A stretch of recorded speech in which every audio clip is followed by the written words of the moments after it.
Andrew Tate has helped raise collective consciousness. And hearing that might annoy you, but hear me out.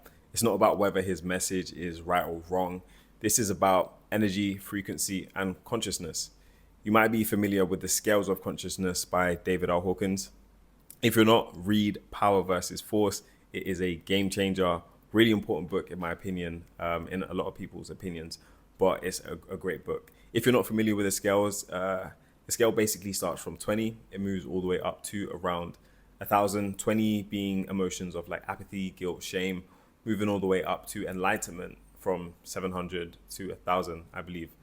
And where this kind of coincides with Andrew Tate, his message is about bossing up, getting money, being fit and in shape, that kind of thing. When someone is operating from apathy, guilt, shame, emotion like anger or pride, which you could say the message is a higher emotion. It's a higher frequency, higher energetically. So moving from apathy to anger is actually a good thing. Now, the emotions under 200 are forceful. Above 200, we start operating from power. So it's desirable to be above 200, right? But still we want to move up the scale, generally speaking, especially if we're below 200. So moving from apathy to anger is a good thing. From anger to courage around 200 is a good thing. So a message like that is actually good for certain groups of people. Most people in the world are operating below 200.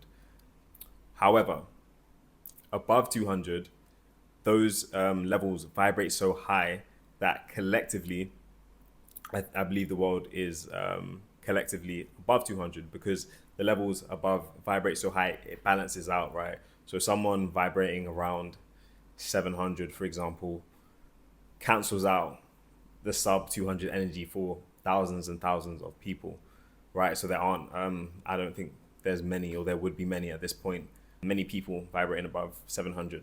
Don't know how many there are or at this point. But the message is discernment, right?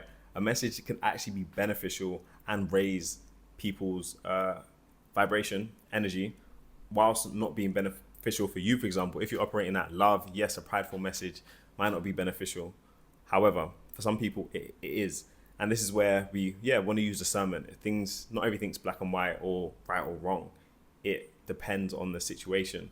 And changing your mindset to understand some things can be beneficial for others whilst not being beneficial for you. You don't have to have a charged belief to a certain message, right? I can see and hear a message. It might not resonate for me, but I don't have a problem with it because I know it can be beneficial for other people, right? And that's just how it is. It's also about not letting things affect you if they don't need to, right? If you don't like his message and how he delivers it, that's okay, that's fine. But having a charged emotion to that is not going to be helpful or beneficial.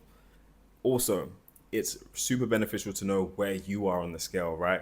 Because you can align your goals to that. If we know around 320, for example, is where wealth creation is more easy, then if we're trying to build wealth, we might want to be vibrating around there, right? You might not want to be at 400, for example, at this stage in your life if wealth creation is your goal. So understanding the scales and understanding where you are so you can get to a level that's in alignment with your goals is also going to be super beneficial. That's another reason to read Power vs. Force if you haven't and get familiar with the content. So understand and be able to discern messages. They don't always resonate for you, but they can be helpful for others. That's a key component, and that's also a reason why, yes, he has helped raise collective consciousness, because most of collective consciousness is under 200, and a lot of people in those lower levels would have their vibration raised having listened to that message, right? All those young, mainly men who are frustrated and needed that outlet, they actually raise their vibration, and hopefully a lot of people got to move from pride to courage, and that will happen for some people, not for everyone, but it will. So I hope you like this video, like and subscribe if you did, and I'll see you in the next one.